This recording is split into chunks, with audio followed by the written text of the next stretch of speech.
अस्सलाम वालेकुम स्टूडेंट्स, उम्मीद है आप तमाम लोग खैरियत से होंगे। मेरा नाम मोहम्मद उमर खान है और इस चैनल पर गुफ्तगू करते हैं हम लॉ, लैट और LLB 5S के हवाले से। तो अगर आप नए स्टूडेंट हैं तो इस चैनल को ज़रूर सब्सक्राइब करें ताकि जो लेटेस्ट अपडेट्स हैं लॉ के हवाले से वो आप तमाम लोगों को बर वक्त मिल सकें। आज का जो वीडियो है वो एक इंटरेस्टिंग टॉपिक के हवाले से है, क्योंकि ये वीडियो मैं 20 नवंबर 2022 के लॉ एडमिशन टेस्ट कंडक्ट होने के बाद रिकॉर्ड कर रहा हूँ। इसमें आप तमाम स्टूडेंट्स की कुछ कन्फ्यूजन्स को, कुछ क्यूरीज को मैं डिस्कस करूंगा, साथ में आप लोगों को कुछ फ्यूचर अपडेट्स भी दूंगा ताकि आपका लॉ यूनिवर्सिटीज़ तक जो आपकी एक्सेस है, आपकी रसाई है, वो आसान हो सके और आप अपने लिए अच्छे इदारे सेलेक्ट कर सकें। तो सबसे पहली अपडेट है लैट के हवाले से। आप लोगों का लॉ एडमिशन टेस्ट कंडक्ट हो चुका है। जब आपने पेपर अटेम्प्ट किया था तो आपके पास एक कार्बन कॉपी मौजूद होगी, एक शीट आपने उनको रिटर्न कर दी होगी, जबकि कार्बन कॉपी आपके पास मौजूद होगी। कीज़ हायर एजुकेशन कमीशन की तरफ से अब जो है वो अपलोड कर दी गई हैं। आपकी कॉपी का जो भी कलर है उसकी की से आप क्रॉस चेक कर सकते हैं। कीज़ का लिंक आपको डिस्क्रिप्शन में मिल जाएगा, आप उसको वहां से डाउनलोड करें और देखें कि आउट ऑफ 75 आपने कितना स्कोर किया, उसको कमेंट सेक्शन में मुझे भी जरूर बताएं। अब यहां पर स्टूडेंट का एक और क्वेश्चन होगा कि कितना स्कोर आपका होना चाहिए ताकि आप अपने आप को सेफ कंसीडर कर सकें। तो आउट ऑफ 75 अगर आपका 40 to 45 स्कोर है MCQ में तो आप अपने आप को सेफ कंसीडर कर सकते हैं, क्योंकि जो आपका रिटन पोर्शन है वहां से आप 10 या 12 एवरेज आप अच्छा स्कोर जो है वो, मतलब एवरेज ऑन एन एवरेज इतना स्कोर है, और अगर आप अच्छे स्कोर की बात करें तो वो 15 से 20 के दरमियान होता है।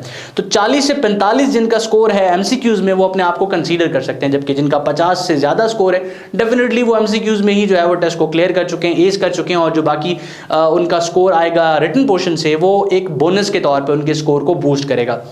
अब यहाँ पर इसके बाद जो है वो सवाल किया जाएगा कि नेक्स्ट लॉ एडमिशन टेस्ट के हवाले से कुछ चीज़ें मैं आपके साथ शेयर करूँ कि नेक्स्ट लॉ एडमिशन टेस्ट कब कंडक्ट होने वाला है। इस चीज़ को डिस्कस करने से पहले हम इस वाले टेस्ट के रिजल्ट के बारे में डिस्कस कर लेते हैं, क्योंकि ये दोनों चीज़ इंटरलिंक्ड है। जब तक इस लॉ एडमिशन टेस्ट का, यानी कि जो 20 नवंबर 2022 को कंडक्ट हुआ, इसका रिजल्ट नहीं आएगा तब तक next law admission test announce नहीं होगा। तो यूजुअली जो रिजल्ट है वो 25 दिन के अंदर आता है। मैं आपको एक एक्सपेक्टेड डेट दे रहा हूँ, तकरीबन 16 से 20 दिसंबर के दरमियान इस लॉ एडमिशन टेस्ट का रिजल्ट आप लोगों को मिल जाएगा। आप etc.hec.gov.pk की वेबसाइट पर जाके ई पोर्टल से अपना जो रिजल्ट कार्ड है वो डाउनलोड कर सकेंगे। साथ में आपको वो रिजल्ट कार्ड मेल भी कर दिया जाएगा जिस मेल के थ्रू आपने अपना अकाउंट क्रिएट किया है। अब जैसे ही इस लॉ एडमिशन टेस्ट का रिजल्ट आएगा उसके 10 दिन के अंदर, 15 दिन के अंदर, या फिर मैक्सिमम मिनिमम जो है वो 7 दिन के अंदर भी next law admission test announce हो जाता है। तो अगर रिजल्ट की जो एक्सपेक्टेड डेट है वो 16 से 20 दिसंबर है तो it means next law admission test आपका जनवरी 2023 में अनाउंस हो जाएगा। वो तमाम लोग जिनका MCQ का स्कोर 40 से कम है, मेरी रिकमेंडेशन, मेरी सजेशन आप तमाम लोगों के लिए ये है कि आप नेक्स्ट लॉ एडमिशन टेस्ट को प्रिपेयर करना स्टार्ट कर दें। उसको प्रिपेयर करने के लिए जो बेहतरीन रिसोर्सेज हैं वो प्राइमरीली 2 हैं। आप उसको खुद भी प्रिपेयर कर सकते हैं, लेकिन अगर आप किसी रिसोर्स पे रिलाई करना चाहते हैं तो किताब तो फिर एलिमेंट्स ऑफ लैट, और अगर आप किसी की सुपरविजन में प्रिपेयर करना चाहते हैं तो आप द लॉ अकेडमी का online LAT preparation course join कर सकते हैं। इन दोनों चीज़ों के हवाले से जो इन्फॉर्मेशन है आपको स्क्रीन पर मौजूद व्हाट्सएप नजर आ रहा है, आप उस पर जो है वो कॉन्टैक्ट करके इन्फॉर्मेशन मजीद ले सकते हैं।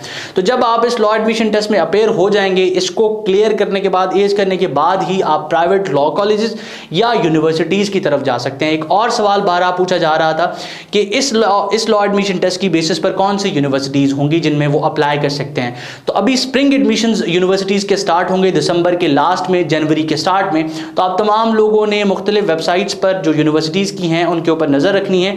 जैसे ही एडमिशंस ओपन होंगे आपको वेबसाइट के थ्रू इंफॉर्मेशन मिल जाएगी, क्योंकि मेजॉरिटी जो यूनिवर्सिटीज हैं, बल्कि 99% यूनिवर्सिटीज अपनी एप्लीकेशंस जो है वो ऑनलाइन लेती हैं पूरे पाकिस्तान से।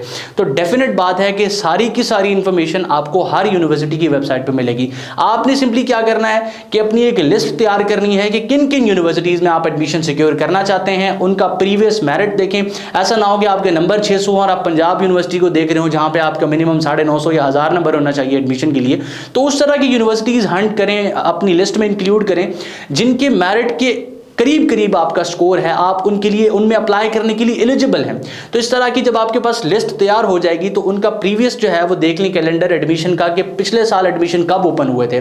अमूमन हर साल उन्हीं डेट्स पर एडमिशन ओपन किए जाते हैं। यूनिवर्सिटी का अपना एक कैलेंडर होता है जिसके अंदर उनकी एग्जाम्स की डेट भी होती हैं, उनके जो है वो एडमिशन की डेट्स भी होती हैं, और वो अमूमन सेम रहता है। तो इस तरह से जो है वो आपके पास जो लिस्ट तैयार होगी उसमें तकरीबन 4 से 5 यूनिवर्सिटीज़ ही रखें। तो आपको पता होगा कि कौन सी यूनिवर्सिटी के एडमिशन कब ओपन होने वाले हैं और आप इस हवाले से बिल्कुल रिलैक्स रहेंगे। तो उम्मीद करता हूं कि आज का जो लेक्चर है वो आप तमाम लोगों के लिए हेल्पफुल रहा है। किसी भी सवाल या कंफ्यूजन की सूरत में स्क्रीन पर मौजूद व्हाट्सएप नंबर को इस्तेमाल करके हमारे काउंसलर के साथ इन टच आएं और फ्री ऑफ कॉस्ट गाइडलाइन या काउंसलिंग हासिल करें। हम हर वक्त आप तमाम लोगों की तरक्की के लिए दुआ गो हैं। अल्लाह आपका हामी और नासिर हो। दुआ में मुझे और द लॉ अकेडमी की टीम को जरूर याद रखिएगा। पाकिस्तान जिंदाबाद।